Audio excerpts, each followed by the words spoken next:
አውሮፓና ኔቶ ከፍተኛ ውጥረት ውስጥ ባሉበት በዚህ ጊዜ የብሪታንያ የኒኩሌር ጥላ ለማንም አያገለግልም ስትል ሞስኮ አስጠንቅቃለች። ብሪታንያ የኒኩሌር ቦምቦችን አውጥቼ አካባቢውን እጠብቅበታለሁ ማለቷ የቀን ህልም ነው ብላ ተችተዋለች ሩሲያ። ይህ እንደተጠበቀ ሆኖ ከፑቲን የተላከው መልእክት አስደንጋጭ ሆኗል። በምዕራቡ ዓለም የሚገኙ ሀገራት የሩሲያን የነዳጅ መርከቦች ለመውረስ የሚያደርጉት ጥረት ከባድ አጸፋ እንደሚጠብቀው ክሬምሊን አስጠንቅቋል።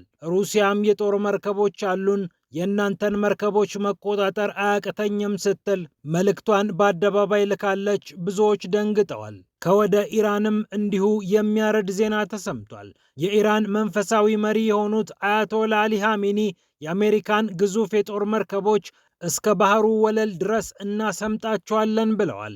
እናውቃለን፣ አደገኛ የጦር መርከብ አላችሁ፣ እኛም ከናንተ በላይ የሚያስደነግጥ አደገኛ መርከብ አስማጭ መሳሪያ አለን በማለት አያቶላ አሊ ኻሜኒ ለአሜሪካ ግልጽ ማስጠንቀቂያ ሰጥተዋል።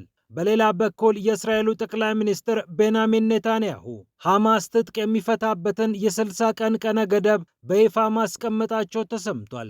ኔታንያሁ ይህንን ቀን ማስቀመጥ የፈለጉት እስራኤል በሰኔ ወር የምታስተናግደው ምርጫ ከመድረሱ በፊት ብርቱ ድል በእጃቸው ለማስገባት አስበው ነው ተብሏል። ክላሽን ጨምሮ የነፍስ ወከፍ መሳሪያችሁን አስረክቡ ነው ያሉት ኔታንያሁ። ፒያሳ ኔትወርክን ስትከታተሉ ሁሉንም በጥልቀት ታገኛላችሁ። ፒያሳ ኔትወርክን ሰብስክራይብ፣ ላይክ እና ሼር በማድረግ የፈጣን የተአማኒና የጥልቅ ዘገባዎች ቤተሰቡን ስንል በአክብሮት ጋብዘናል። አሁን ወደ ጉዳዮቻችን አለፍን።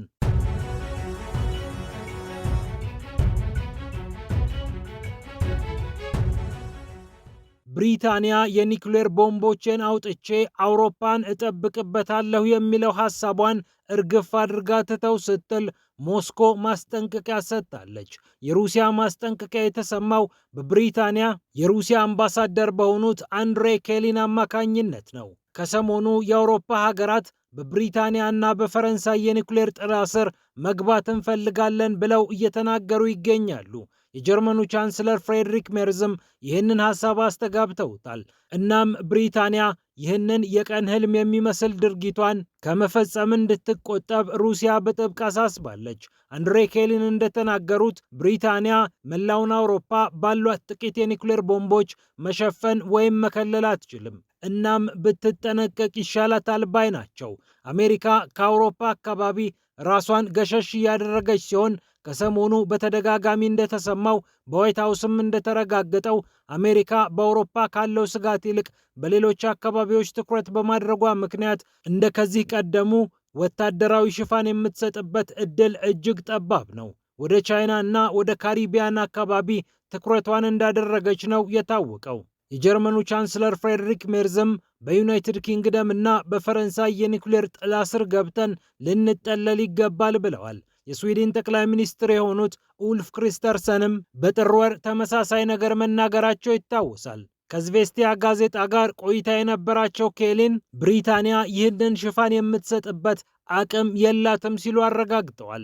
ሞስኮም ይህንን ጉዳይ ባንክሮ እየተከታተለች ሲሆን ሩሲያ እንደ ስጋት ተደርጋ ኒኩሌር ውስጥ አስጠልሉኝ የሚለው ሐሳብ መስተጋባቱን ተከትሎ የሩሲያ ጦር የተለያዩ ቅኝቶችን እያደረገ እንደሆነም ታውቋል። ብሪታንያ እንደ አውሮፓውያን አቆጣጠር ከ1962 ጀምሮ የኔቶ አባል ሀገራትን በኒኩሌር አስጠልላለሁ ብላ ቃል ገብታለች። 225 የሚሆኑ የኒኩሌር ቦምቦች እንዳሏት የምትታመነው ብሪታንያ በሰርጓጅ መርከቦቿ ላይም ይህንን ቦምብ ጠምዳ ትንቀሳቀሳለች። በቅርቡም 12 የሚሆኑ አሜሪካ ሰራሽ ኤፍ-35 የጦር ጀቶችን መታጠቅ የፈለገችው የኒኩሌር ቦምቦችን ተሸክመውላት እንዲጓጓዙ በማሰብ እንደሆነ ይታወቃል። አንድሬ ኬሊን ግን ለንደን ብዙም ባትበጣጠስ ይሻላታል ባይ ናቸው። የብሪታንያው ጠቅላይ ሚኒስትር ኪር ስታርመርም ከሰሞኑ በሙኒክ ጉባኤ ላይ እንደተናገሩት የብሪታንያ የኒኩሌር ቦምቦች አውሮፓን ለመጠበቅ የበለጠ መስራት አለባቸው፣ ከፈረንሳይ ጋር በመተባበርም አብረን በጋራ መመከት አለብን ሲሉ ተናግረዋል። ሩሲያ ደግሞ እዚህ ሁሉ ስጋት ውስጥ የሚከት አንዳች ነገር የለም ብላ ማስጠንቀቂያውን ውድቅ አድርጋለች።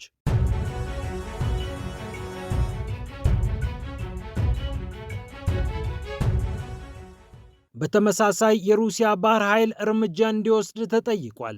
ኒኮላይ ፓትሩሼቭ ለፑቲን የቅርብ የሚባሉ አማካሪ ናቸው። በተለይ የሩሲያን የባህር ኃይል ፖሊሲዎች በመንደፍ ይታወቃሉ። ፓትሩሼቭ ታዲያ እንዲህ አሉ።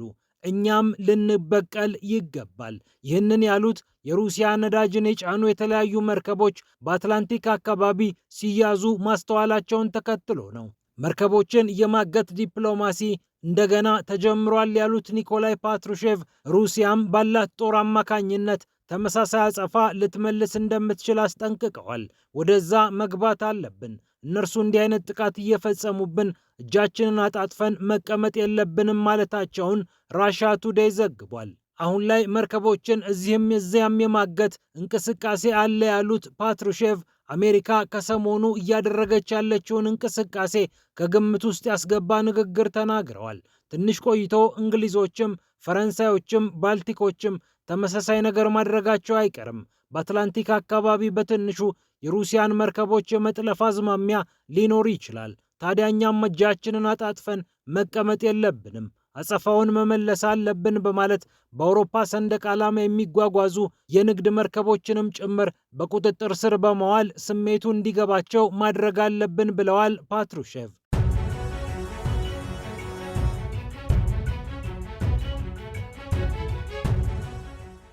ከወደ ኢራንም ከባድ ማስጠንቀቂያ ተሰጥቷል።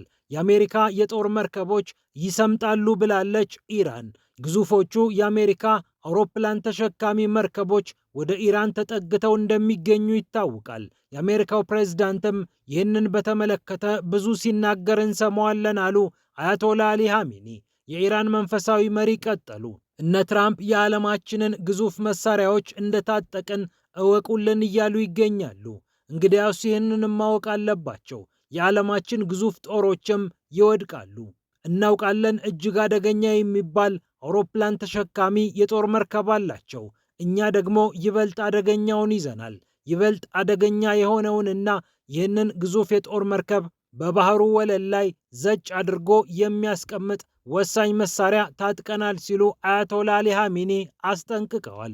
ይህ እንደተጠበቀ ሆኖ ኢራንና አሜሪካ በቀጥታ እየተነጋገሩ ሲሆን በስዊዘርላንድ የውጭ ጉዳይ ሚኒስትሯን አባስ አራግቺን የላከችው ኢራን አላምናትም ከምትላት አሜሪካ ጋር በተዘዋዋሪ እየተነጋገረች መሆኑ ይታወቃል። የኦማኑ የውጭ ጉዳይ ሚኒስትር ባድር አልቡሴዲ ንግግሩን መሃል ላይ ገብተው እያሳለጡ እንደሚገኙም ተሰምቷል።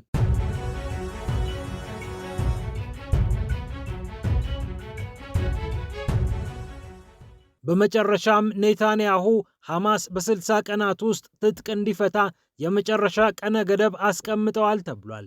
ይህንን የተናገሩት የእስራኤሉ የካቢኔ ጸሐፊ ዮሲ ፉክስ ናቸው።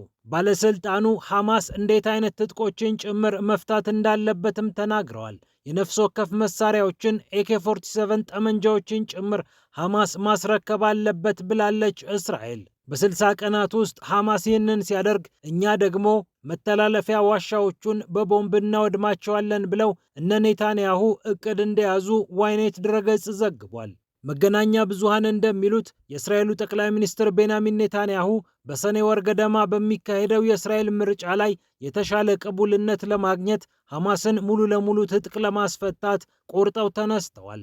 ምንም እንኳን በሐማስና በእስራኤል በኩል ተፈርሞ የነበረው የተኩስ አቁም ስምምነት ከተፈረመ በኋላ 600 ፍልስጤማውያን ቢሞቱም ቢያንስ በአንጻራዊነት የተሻለ የሰላም አየር እየተተነፈሰ ነበር። አሁን ግን በሰሜኑ ግንባር እስራኤል ከባድ የሚባል ጥቃት ልትፈጽም እንደሆነ ዘገባዎች ያመላክታሉ። እስራኤል ይህንን ዘመቻዋን የምታከናውነው ሐማስ ይበልጥ እየተደራጀና እየታጠቀ ይገኛል ብላ በመገምገሟ እንደሆነ ተሰምቷል። የአሜሪካው ፕሬዝዳንት ዶናልድ ትራምፕ ሰላም ፈጥሬያለሁ፣ በጋዛ ልማት እንደሚመጣ ቃል ቢገቡም በተግባር ግን እስራኤል ከባድ ወታደራዊ ዝግጅት እያደረገችና ሐማስን እስከ መጨረሻው ትጥቅ ለማስፈታት እንቅስቃሴ እያደረገች ትገኛለች። የሐማስ አመራሮች ግን ትጥቅ አንፈታም ማለታቸውን ቀጥለዋል። ከሐማስ አመራሮች አንዱ ሙሳ አቡ መርዙቅ እኛ ትጥቅ እንፈታለን ብለን ለአንዴም እንኳን ተናግረን አናውቅም፣ ፍልስጤም ሀገር ስትሆን ትጥቅ እንፈታለን ብለዋል። እስከዛ ጦር መሳሪያዎቹ በአረብ ሀገራት ሊቀመጡ እንደሚችሉም ሐማስ ከዚህ ቀደም መግለጹ ይታወቃል። ፒያሳ ኔትወርክን ስትከታተሉ ስለቆያችሁ ክብረት ይስጥልን ብለናል። ፒያሳ ኔትወርክን ሰብስክራይብ፣ ላይክና ሼር በማድረግ የፈጣን የተአማኒና የጥልቅ ዘገባዎች ቤተሰቡን ስንል በአክብሮት ጋብዘናል። ሰላም ለዓለማችን።